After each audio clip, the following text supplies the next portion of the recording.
자, 우리가 호치민에서 구글 지도 참 많이 이용하시죠. 한국에서는 이제 내비게이션도 있고 각자 이렇게 각종 어플들이 많이 있습니다. 그래서 우리가 내비게이션이나 지도 같은 것을 볼 때 보는 이유가 뭡니까? 목적지를 찾아갈 때 이렇게 찾고 싶은 지역이 위치가, 그다음에 찾고 싶은 곳이 어디 있는지, 또 어떻게 가야 되는지, 그곳이 식당이면 메뉴부터 영업시간부터 심지어 사람이 언제 많이 몰리는지 다 볼 수 있죠.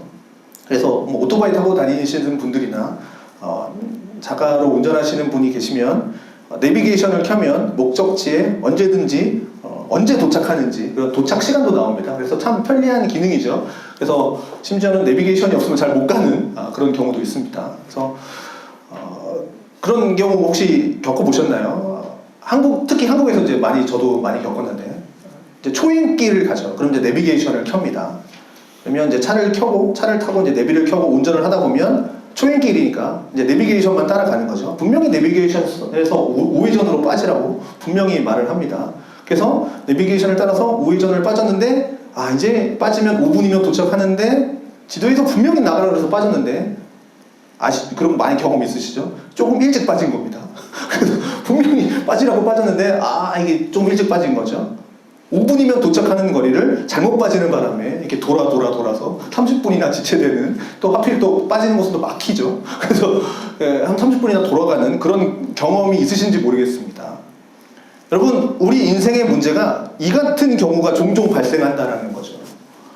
그러니까 인생의 길을 우리가 걸어가지 않습니까? 인생이라는 길을 걸어갑니다. 각자에게 주어진 길을 걸어가는데 그 인생의 길을 잃어버리는 경우가 있습니다. 혹은 그 인생의 길이 문제가 생겨서 내 삶의 방향을 잘 가고 있다가 놓쳐버리는 경우가 생긴다는 거죠.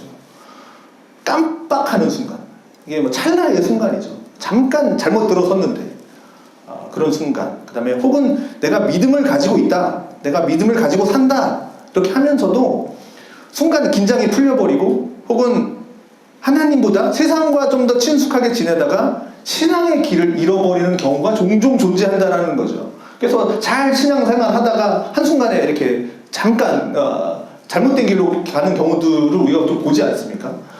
자, 삶에 이런 고난들이 닥치고 어려움이 닥칠 때 우리는 또 종종 그런 생각을 합니다. 사방이 막혀있다, 피할 길이 없다 라고 생각을 합니다. 이렇게 갈 길이 없어지는 거죠. 막혀버리는 거죠. 어디로 가야 될지 모르는 상황이 벌어지는 거죠. 누가 좀 알려줬으면 좋겠는데, 그렇게 내비게이션처럼 이 길로 가시오 라고 알려줬으면 좋겠는데 어떻게 해야 될지 모르는 경우가 생깁니다. 이럴 때 간혹 가다 보면 신앙인이라 할지라도 신앙인답지 않은 그런 결단, 그런 행동을 하는 경우가 종종 있다는 사실이죠. 오늘 성경을 보면 이렇게 이야기합니다. 사람이 감당할 시험 밖에는 너희가 당한 것이 없나니 오직 하나님은 미쁘사 너희가 감당하지 못할 시험 당함을 허락하지 아니하시고 시험 당할 즈음에 또한 피할 길을 내사 너희로 능히 감당하게 하시느니라. 자, 참 좋은 말씀이죠. 말씀만 딱 보시면 너무나도 좋은 말씀 아닙니까? 오늘 본문을 통해서 여러분과 좀 나누고 싶은 말씀은 아주 간단한 이야기입니다. 지금 우리가 겪고 있는 이야기를 좀 하고자 합니다. 아니면 내일 일어날 일을 좀 이야기하고자 합니다. 그러니까 더 중요한 건 뭐냐면, 우리가 지금 오늘 일어난 일, 아니면 내일 일어날 일을 겪고 있는 모든 일들이 하나님의 개입 가운데에서 진행되고 있다. 모든 것이 다 하나님의 주권 안에서 이루어지고 있다는 것을 오늘 좀 이야기하고 싶습니다. 그 이야기를 나누고 싶은 건데요. 여러분, 결론적으로 좀 이야기를 해보면, 오늘 본문을 통해서 볼 때 우리가 겪고 있는, 여러분들 각자 좀 겪고 있는 이 어려움들과 고난과 시련은 우리가 능히 감당할 일이다라는 사실입니다. 능히 감당할 일들이라는 거죠. 이것이 오늘 본문의 가장 중요한 메시지입니다. 너희가 감당할 수 있는 일이다. 내가 지금 어떤 일을 겪든지 능히 이기고도 남을 만한 수준의 그런 어려움과 짐들을 내가 지고 있다 라는 것이 오늘 성경의 가르침입니다. 만약 우리가 이건 너무 무거워요, 난 너무 무거운데 나는 지금 5kg밖에 못 드는데 이 문제는 지금 이 고난은, 이 환난은 10kg짜리예요. 인생의 짐이 그럴 때 내가 감당할 수 있는 것만큼 준다고 얘기하셨는데 난 지금 무겁는데요? 그러면 하나님, 그럴 때 하나님은 어떻게 하실까? 후반부에 보면 또 이렇게 나오죠. 감당할 수 없는 시험이다? 감당할 수 없니? 라고 하면 어떻게 한다고요? 피할 길을 하나님이 만드신다. 피할 길을 만드신다라고 이야기하고 있습니다. 피할 길을 만드신다는 거죠. 근데 이 피할 길을 만든다라는 거 잘못 이해하시면 그냥 뭐 완전히 딴 세계로 옮겨진다, 이런 이야기가 아닙니다. 고난이 없어진다, 이 이야기가 아니죠. 피할 길을 내서 어떻게 하냐면 감당케 하신답니다. 짐을 완전히 벗어버리게 하는 게 아니고, 다른 길로 가는 게 아니고, 다른 세계를 뭐 가는 게 아니고, 그 짐을 감당할 능력을 주신다라는 것이죠. 그런데 우리 입장에서는요, 너무 힘들죠. 하나님 보시기에 네가 감당할 것밖에 내가 안 줬다, 너가 감당할 수 있어 라고 하지만, 왜냐하면 하나님은 우리가 알지 못하는, 우리의 내재하여 있는 무의식 가운데 그런 능력과 지혜와 은혜까지도 보시는 하나님이니까. 근데 우리가 당면하면서 겪게 될 때는 정말 힘들죠. 그것이 물질의 문제이든지, 그것이 질병의 문제이든지, 뭐 관계의 문제이든지, 뭐 사업의 문제든지, 가정의 뭐 자녀에 이르기까지 정말 힘들죠. 그 문제가 나한테 오면 정말 힘듭니다. 근데 여러분, 성경의 가르침은 이거라는 거죠. 너희가 아무리 힘들게 느껴지지만 하나님은 너희가 그것으로 넘어지지 않게 할 거다. 내가 너에게 시험을 주는 이유는 너를 넘어뜨리려고 하는 게 아니다. 감당할 수 있다, 감당하게 할 거다, 아니 감당할 수 있다 라는 것이 성경의 가르침입니다. 여러분, 이사야서 43장 2절에 분명히 기록하기를, 네가 물 가운데로 지날 때 내가 너와 함께 할 것이다. 할렐루야? 아멘 소리야. 다시 한번 기대해 보겠습니다. 자, 강을 건널 때 물이 너를 침범하지 못할 것이고, 불 가운데로 지날 때에도 타지도 아니할 것이고, 불꽃이 너를 사르지도 못할 것이다. 자, 여러분, 이 말씀이 참 좋은 말씀이죠. 이 참 은혜로운 말씀인데, 솔직히 제 입장에서 볼 때는 이런 생각이 듭니다. 어떤 생각이 드냐면, 하나님, 뭐 불 가운데에서도 뭐 지켜주시고, 뭐 물 가운데에서도 지켜주시고, 참 좋습니다. 참 좋은데, 하나님, 아예 좀 물도 없고, 불도 없는 동네에서 좀 살면 안 됩니까? 이게 솔직한 제 심령입니다. 불 가운데, 뭐 이런 거죠. 고난이 우리에게 유익을 줍니다. 고난은 감사한 겁니다. 하나님, 그렇지만, 하나님, 난 불도 없고, 물도 없으면 좋겠습니다. 하나님, 내 자녀들이 나를 좀 속썩이지 않았으면 좋겠고요. 하나님, 내 사업에 위기가 좀 안 왔으면 좋겠습니다. 내 부모의 잔소리가 좀 줄었으면 좋겠고, 남편이 좀 속을 팍팍 긁지 않았으면 좋겠습니다. 아내의 잔소리가 좀 줄어들었으면 좋겠습니다. 하나님, 질병이 찾아왔을 때 낫게 해주십시오. 아니요, 질병이 아예 안 왔으면 좋겠습니다. 솔직하게 이 마음이 저와 여러분들의 마음일 겁니다. 그렇지 않습니까? 자, 이걸 통해서 은혜를 입는다기보다는 없는 게 낫죠. 않는 게 낫죠. 근데 성경은 그렇게 가르치지 않습니다. 참 안타깝게도 네가 물 가운데로 지날 거야. 네가 불 가운데로 지날 거야. 네가 불꽃이 너를 사르지도 못할 거야. 아예 없었으면 좋겠는데 너의 삶에 네가 원치 않은 일들, 고난 혹은 사람들을 만나게 될 거야 라는 것이 성경의 가르침입니다. 안 만났으면 좋겠다. 물 가운데 지날 때, 불 가운데 지날 때 생각해 보십시오. 여러분, 지날 때 어땠습니까? 기분이 죽을 것 같죠? 좀 그 불이 좀 이렇게 따뜻한 불이었으면 좋겠는데, 그 불이 너무 활활 타서 어찌 그 불길을 지나는데 고통이 없겠습니까? 옆에만 살짝 가도 막 뒤어 죽겠는데, 내 인생에 이런 고난이 왜 닥치는지, 왜 내가 이런 일을 겪어야 되는지 이해하지도 못하고 불만이 쌓이고, 그렇게 쌓이고 쌓일 때가 한두 번이 아닙니다. 왜 나한테 이런 일이 왔지? 근데 성경은 이렇게 가르칩니다. 그래, 네 마음 안다. 네 아픔을 안다. 근데 그 물과 불이 너를 삼키지는 못할 것이다. 너희가 짐을 지고 갈 수밖에 없는 인생인데, 그 짐이 어떤 종류의 짐인지 모르지만 어깨에 짊어진 그 인생의 짐이 그게 뭐 육체의 질병이기도 하고 삶의 문제이기도 하고 다양한 일들이긴 한데 그 짐으로 인해서 네가 망하지는 않게 할 것이다. 네가 감당할 수 있는 걸 내가 준다 라는 거죠. 여러분, 하나님은요 이 땅의 주권자십니다. 우리 인생의 주권자시죠. 내 미래까지, 내 인생의 마지막까지 다 아시는 하나님이십니다. 그것을 하나님의 손 안에 쥐고 계십니다. 우리의 인생을 하나님의 주권 안에 두고 계시다는 거죠. 이 모든 것이 능하냐, 능치 못하냐, 옳으냐, 옳지 못하냐, 그것의 판단은 하나님이 기가 막히게 하신다는 거예요.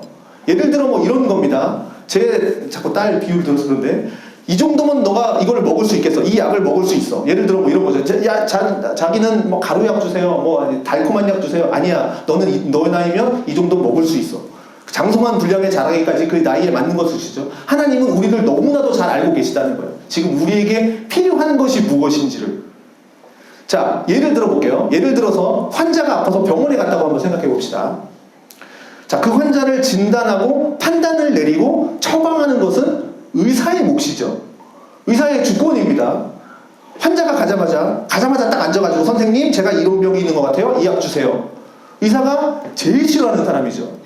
제가 인터넷을 찾아봤는데 이런 게 있던데 그래서 쫙 하면 의사가 제일 싫어한답니다. 자기가 뭐 반의사 뭐 선생님 제가 감기인 것 같아요. 아니요. 의사가 판단할 겁니다. 감기인지 아닌지는. 그럼 왜 병원에 왔습니까? 그렇게 생각하는 거죠. 우리는 뭡니까? 증상만 이야기하면 됩니다. 콧물이 나고요. 기침이 나고요. 열이 나요. 분명히 감기 증상이죠.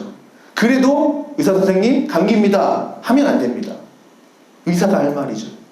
그래서 의사가 진단을 내리고 그것을 확진해서 거기에 대한 처방을 합니다. 근데 아시다시피 약이라도 모두 다 똑같진 않죠. 모두에게 똑같지 않습니다. 같은 약이라도 누구에게는 문제가 생길 수 있는 약이 될 수도 있죠.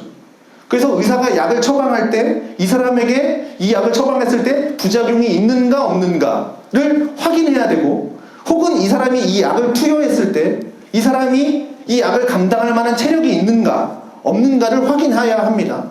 이것이 의사가 가져야 할 최종의 중요한 판단이죠. 이 판단을 안 하면 의사는 계속 시행착오를 겪을 수밖에 없습니다. 만약에 꼭 이 약을 투여할 수밖에 없는 상황이다. 그런데 이 약을 투여하면 문제가 생긴다. 그러면 이 약을 투여하는 것을 조금 늦추고 몸을 회복시키겠죠. 그러고 나서 이 약을 투여하겠죠. 당연한 수순입니다. 만약에 이 약을 통해서 그 사람이 부작용이 생긴다면 부작용이 없는 다른 대체 약으로 찾아서 그 의사는 그것을 환자에게 주게 됩니다. 이것이 의사의 책임이 있는 부분입니다. 하나님도 마찬가지라는 거죠. 하나님. 이 세상을 창조하신 또 나를 창조하신 이 세상의 모든 걸 아시는 그 하나님께서 나를 가장 잘 아시는 하나님께서 나보다 나를 더 잘 아시는 그 하나님께서 심사숙고해서 나에게 주신 처방, 삶의 길이라는 거죠. 지금 내가 걸어가고 있는 길이. 누군가에는 말이죠. 이 길이 기쁠 수 있지만 누군가는요. 지금 이 길을 걸어가는 하루하루 한 발자국 한 발자국 굉장히 버겁고 힘들고 심지어 짜증나고 화나고 시험 들고 이런 상황일 수도 있습니다. 그런데 하나님은요. 그 삶의 기회를 우리에게 주셨습니다. 네가 걸어가라. 심사숙고해서 우리의 길을 인도하시는 거죠. 처방전을 내려주신 겁니다. 우리가 정말 힘들다고 느낄 때도 있지만 그래도 하나님은 판단하시기를 네가 그 길을 감당할 수 있다.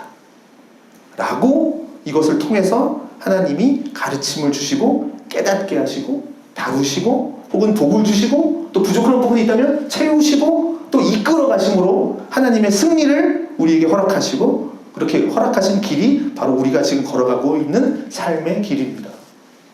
여러분, 우리가 인생을 살면서 정말 힘들다고 느끼고 도망가고 싶고 혹은 어떤 경우는 말이죠. 믿음을 가졌지만 자살의 충동을 느끼시는 분도 있을지 모르겠습니다. 왜 그럴까라는 거죠. 왜 그런 느낌을, 왜 그런 힘듦을, 왜 그런 고통을 호소할까? 라는 것을 보면 보편적으로 두 가지를 좀 생각해 볼 수 있는데 하나는 일을 하고 있는데 이 언제 끝날지 모르겠는데 그 고통이 점점 무거워짐을 느끼는 거죠. 이 고통이 언제 끝날지 모르겠는데 그때는 정말 도망가 버리고 싶고 벗어나고 싶습니다. 이제 이놈의 세상, 이놈의 삶 엎어버리고 싶은 생각이 들기도 하죠.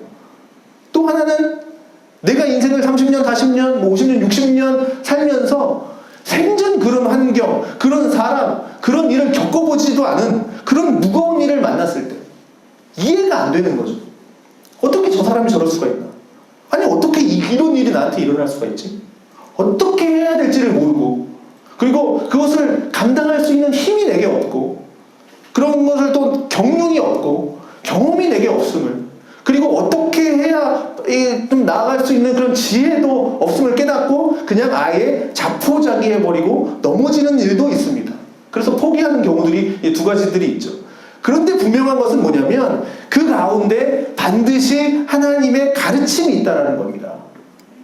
우리가 그런 힘든 상황, 정말 포기하고 싶은 상황 가운데에서도 하나님의 가르침이 있습니다. 이걸 믿으시기를 부탁합니다. 반드시 하나님의 메시지가 그 가운데 있습니다. 우리 삶에 나에게 안 왔으면 하는 고난이 있고 힘듦이 있고 어려움이 옵니다. 굳이 이런 고난이 안 왔으면 좋겠는데 옵니다. 찾아옵니다. 하나님께서 이런 고난을 왜 나에게 허락하셨는지 그걸 내가 어떻게 알겠습니까?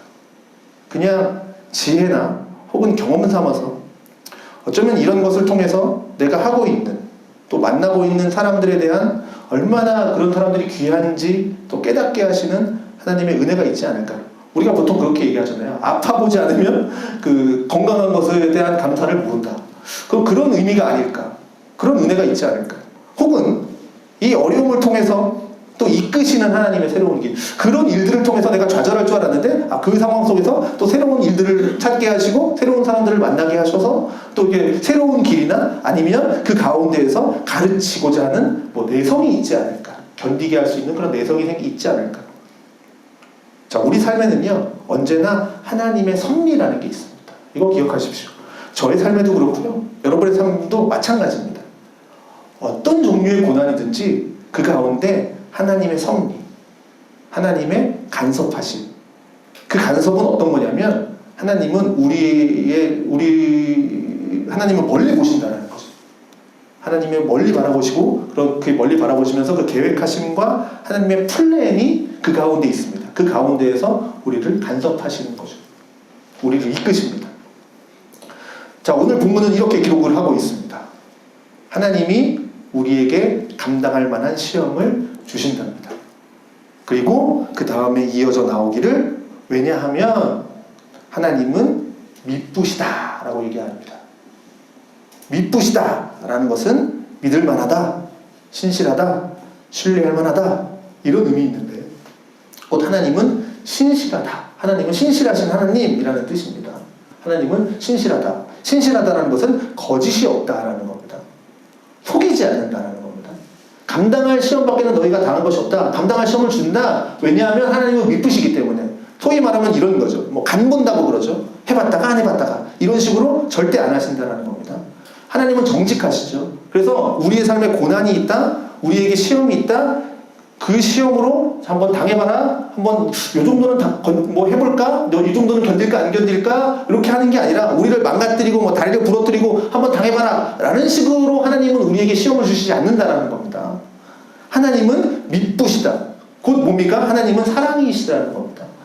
감당할 수 있어. 이것을 통해서 너희가 깨닫는 게 있어. 이것을 위해서 한 단계 성장할 거야. 장성한 분량에 이를 거야. 그리고 그 감당할 만한 시험 안에는 하나님의 아주 깊은 메시지가 하나님의 뜻이 담겨 있다라는 것을 의미하는 겁니다. 이 미쁘시다라는 말의 의미. 시편 119편 67절에 시편 기자는 이렇게 고백을 합니다. 고난 당하기 전에는 내가 그릇 행하였더니 이제는 주의 말씀을 지키나이다.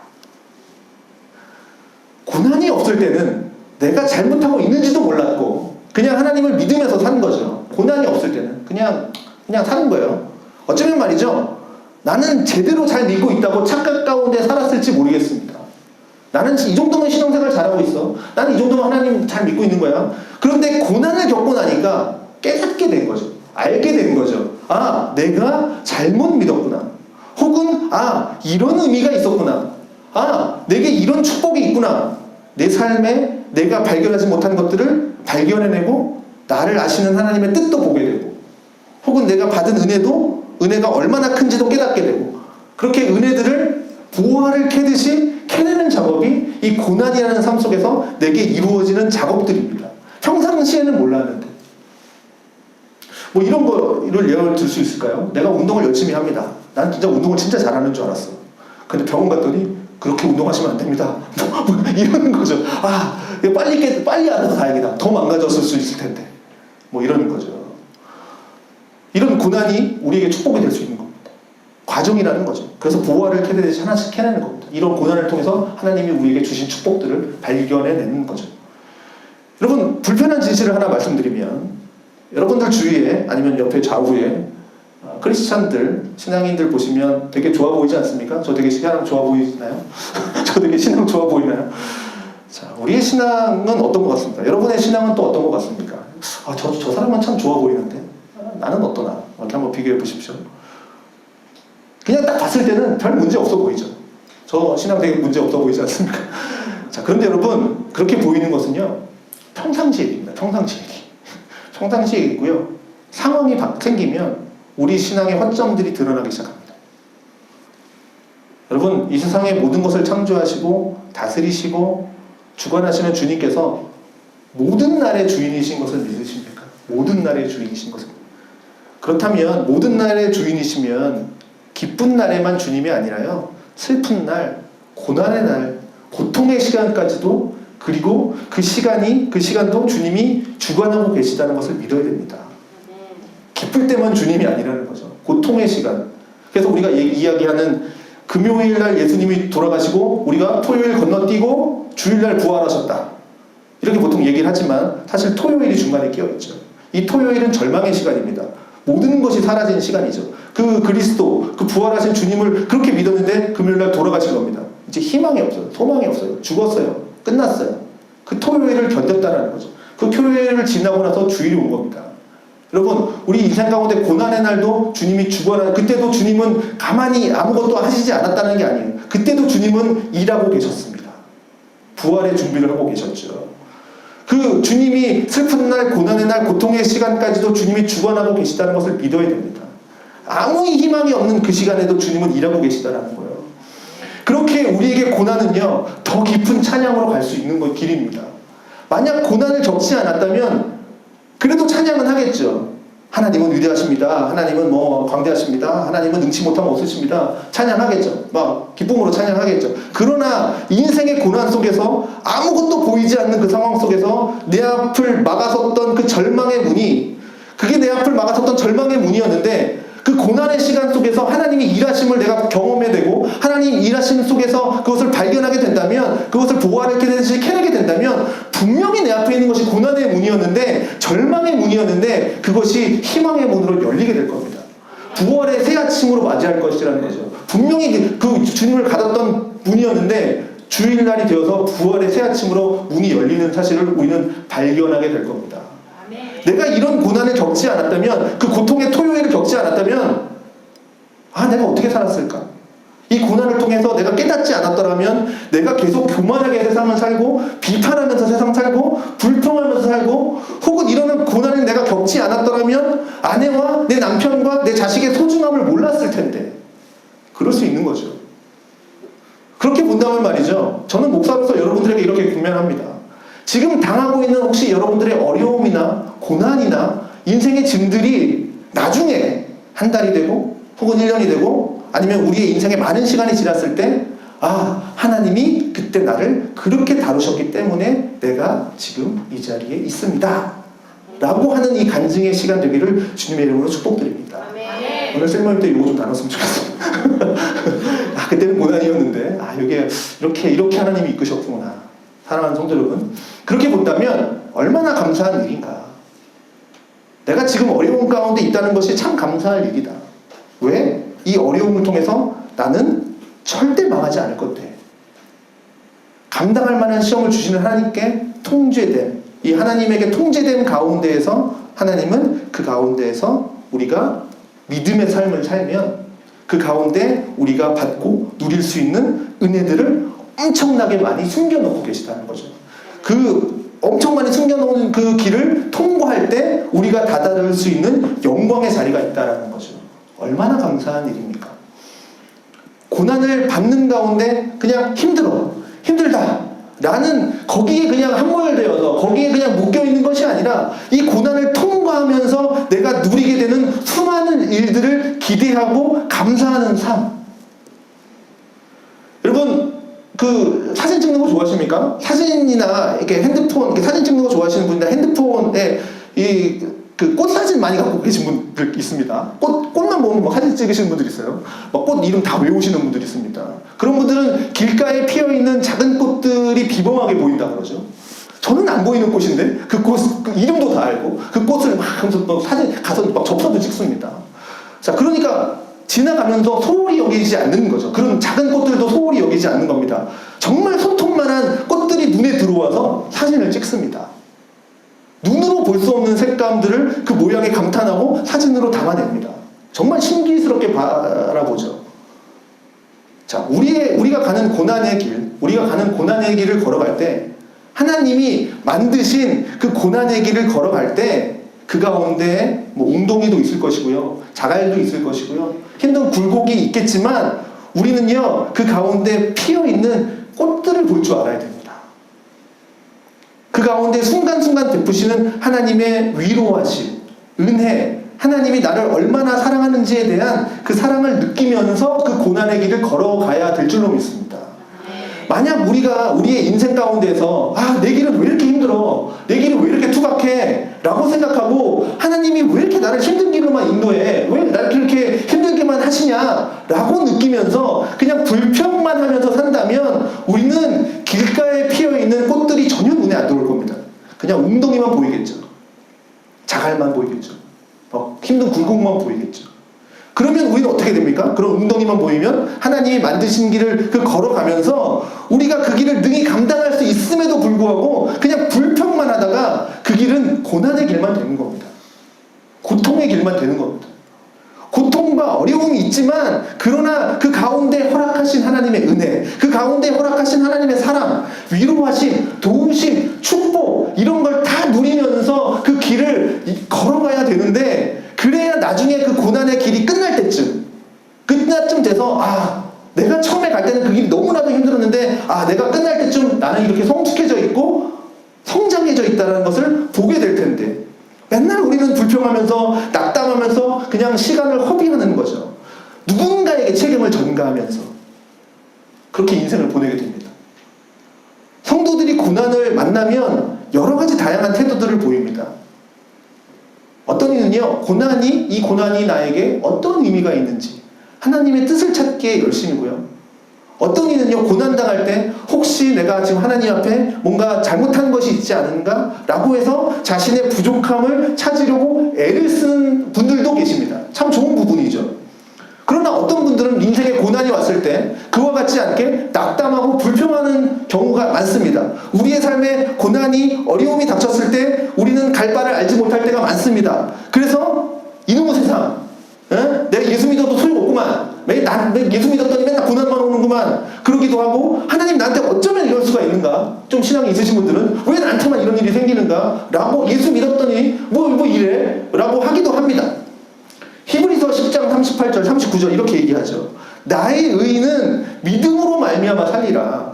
또한 뒤로 물러나면 내 마음이 그를 기뻐하지 아니하리라. 우리는 뒤로 물러가 멸망하는 자가 아니고 오직 영혼을 구원함에 이르는 믿음을 가진 자다. 자, 우리는 기억해야 됩니다. 뭘요? 고난과 내가 원치 않는 상황과 사건과 사람들을 만났을 때 나는 신자라는 것을 기억해야 됩니다. 우리는 믿음을 가진 자임을 기억해야 됩니다. 세상 사람들과 달라요. 믿음을 가진 자이기 때문에 어떻게 해요? 뒤로 물러나지 않고 타협하지 않고 혹은 딴 길로 새는 것이 아니라 회피하는 것이 아니라 믿음으로 부딪혀서 직진해야 하는 삶을 살아야 하는 사람인 것을 우리는 기억해야 됩니다. 그리고 여러분, 예수를 믿는 믿음을 가진 사람들은 이 낙담이라는 단어와 친숙해서는 안 됩니다. 습관이 되어서도 안 됩니다. 뒤로 물러나서 주저앉아도 안 됩니다. 어떤 고난이든지 하나님은 우리로 하여금 감당하게 하십니다. 힘을 주십니다. 은혜를 주십니다. 넘기도록 도와주십니다.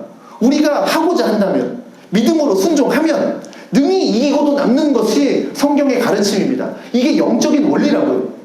믿음을 가진 자가 누릴 수 있는 대단한 축복입니다. 그런 거 안 보셨어요? 야, 너는 지금 그 상황이 무슨 상황이야? 기뻐할 상황이야? 기뻐. 난 기뻐하거든.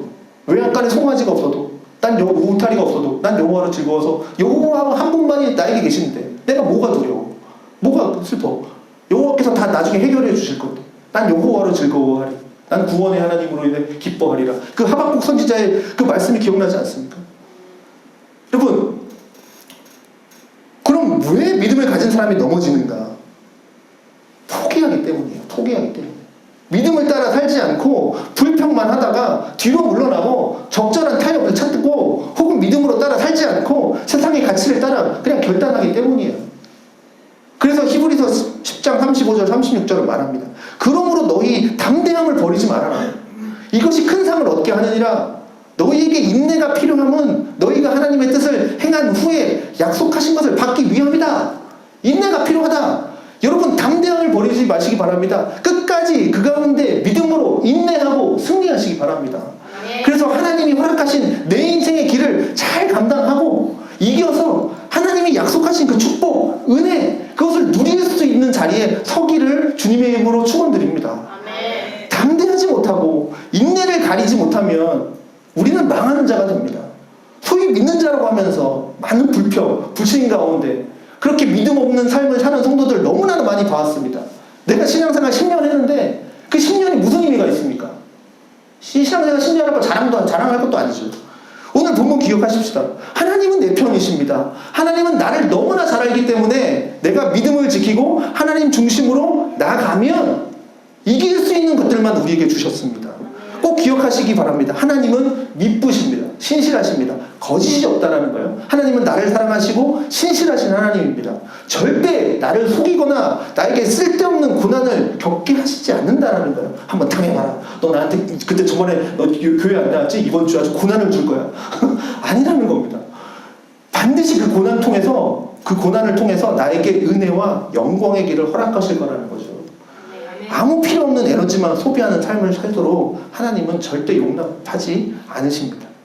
지금 내가 걸어가고 있는 이 인생의 길, 하나님의 손 위에 놓여있는 하나님이 만드시고 나에게 허락하신 길입니다. 심사숙고해서 하나님이 지금 나에게 허락하신 길을 우리는 걸어가고 있습니다. 하나님이 만들어주신 이 길, 또한 내일 또 나를 위해서 만드실 그 길, 우리가 믿음 가운데 걸어가시길 바랍니다. 이 길 위에 어떻게 해요? 나의 순종을 보태고 또 나의 담대함을 보태고 나의 믿음을 보태서 하나님의 뜻이 확연하게 드러나고 하나님의 뜻이 세워지고 영광 가운데 삶을 살아가는 저와 여러분의 삶이 되기를 주님의 이름으로 축원드립니다.